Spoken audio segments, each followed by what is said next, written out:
entendu de Driss Shraibi.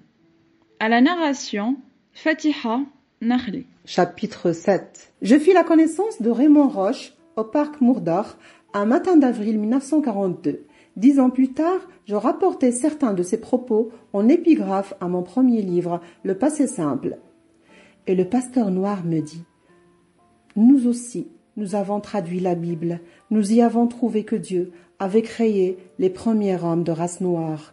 Un jour, le noir Caïn tua son frère Abel. Dieu apparut à Caïn et lui dit: qu'as-tu fait de ton frère? Et Caïn eut une telle frayeur qu'il en devint blanc. Et depuis lors, tous les descendants de Caïn sont des blancs.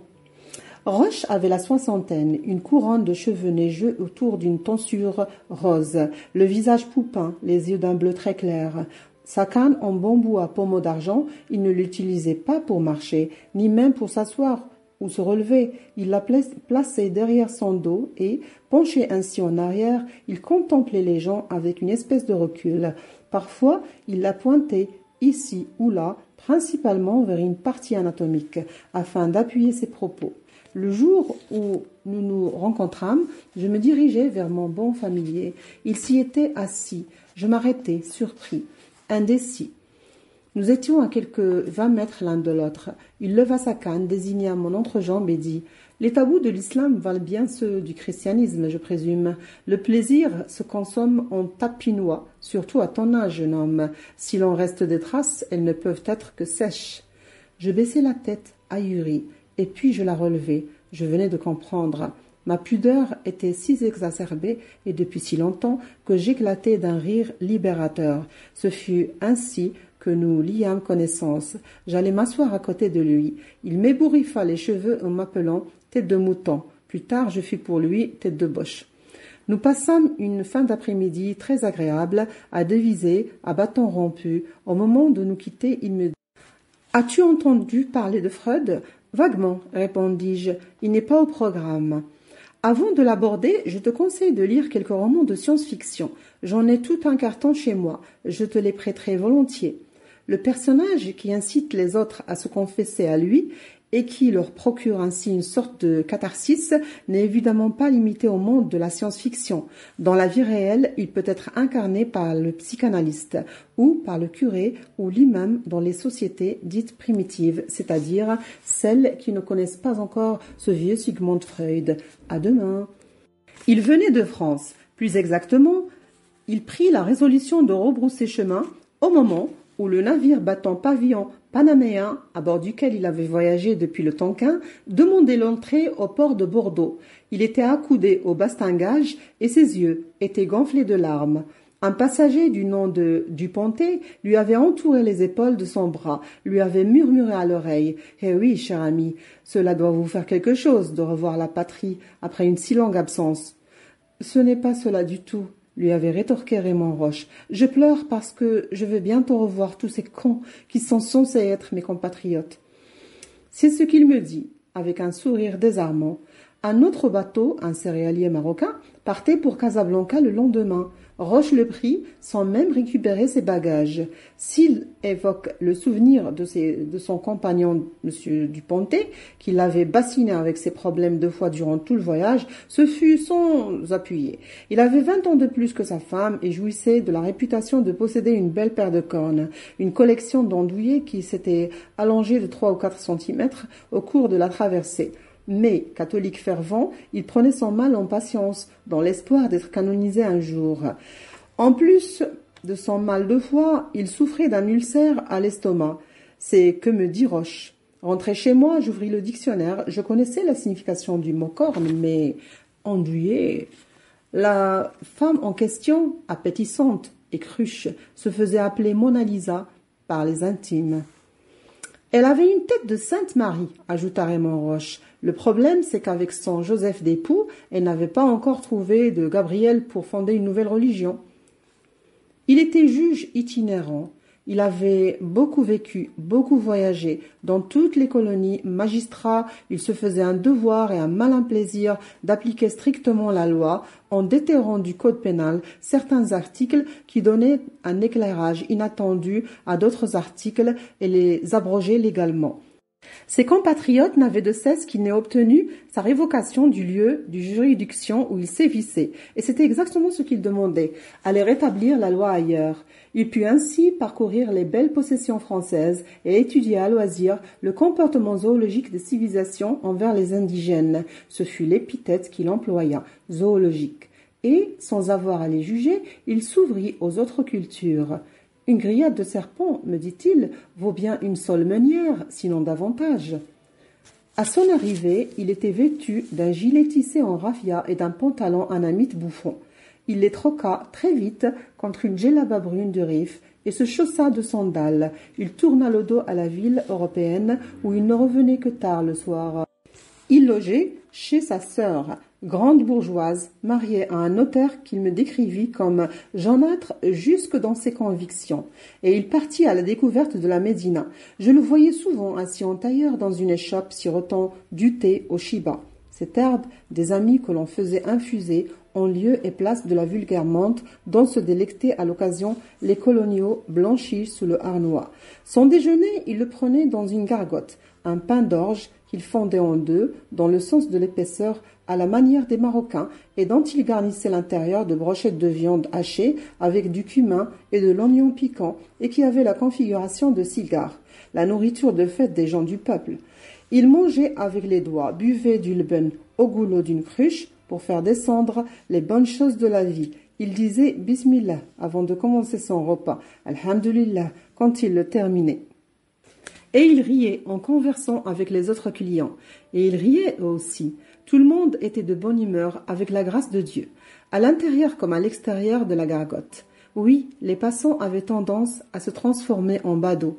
Il y en avait même qui ôtaient leur babouche, entraient, s'asseyaient près de Raymond Roche, lui serraient la main et restaient là à se payer une pinte de bon sang. Je fus témoin de ce phénomène de convivialité un jour que j'empruntais par mégarde à notre itinéraire pour me rendre au lycée. L'hilarité était générale, s'entendait depuis le coin de la rue. Roche parlait des caleçons longs du maréchal Lyoté et des petits saglisses dont se composait sa cour.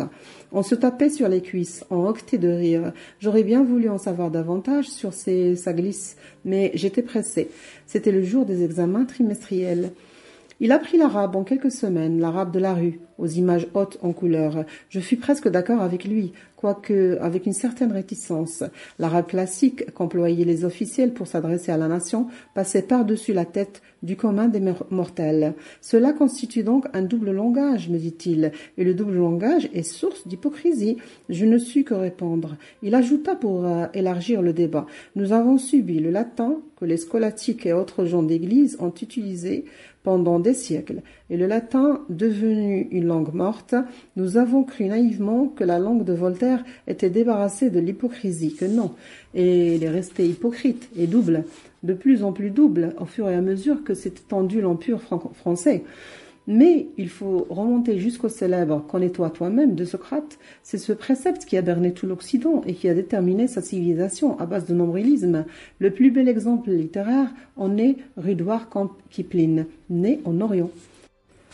Il me fit lire Le journal d'une femme de chambre et Le jardin des supplices d'Octave Mirbeau, Bel-Ami de Maupassant, Les aventures du roi Puzzle de Pierre-Louis, quantité d'ouvrages à ne pas mettre en toutes les mains comme Kim Pin Mei d'un anonyme chinois et le livre de Gomorrhe, scabreux s'il en fut, dû à un canonisé catholique du nom de Saint-Pierre d'Amiens, né à Ravenne en 1007, mort à Faenza en 1072. Je lisais, je frétillais, je me posais de plus en plus de questions, et ces questions constituaient peut-être des réponses.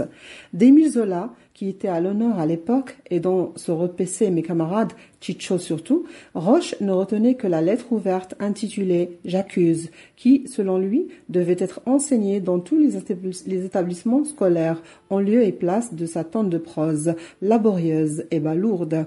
J'étais de son avis. L'Assommoir, Nana et la bête humaine me restant encore sur l'estomac, en dépit d'autres lectures ultérieures plus digestes. Les confessions de Jean-Jacques Rousseau étaient notre lot quotidien en classe de seconde. Passe encore pour son introspection en arabesque, mais je n'arrivais pas à comprendre pourquoi on qualifiait son style de musical. Il faudrait poser la bonne question, me dit Raymond Roche. Où est le style? Mes copains ne le fréquentaient pas trop. Ils étaient comme gênés en sa présence. Lucien, à Versingue, prétendait qu'il avait l'œil aigriard, plus exactement, une lueur ironique dans le regard. Coraz, l'humoriste de la bande, aimait bien nous mettre en boîte. Comme tous les humoristes, il fut le premier à lâcher prise le jour où il dut rire à ses propres dépens. Il ne revint plus au parc Murdor, ni le lendemain, ni plus tard. Un à un, les autres suivirent son exemple. La période des examens approchait. Friot dissertait sur l'issue de la guerre, qui ne faisait aucun doute.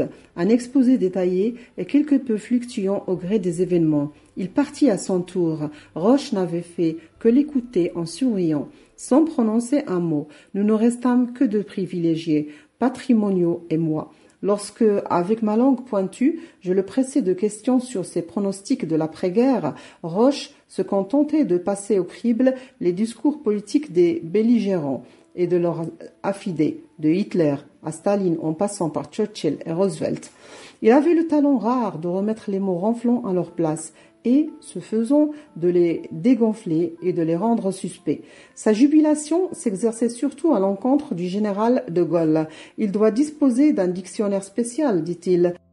À chacune de ses harangues, il a le chic d'employer un nouveau vocable qui appelle l'exégèse.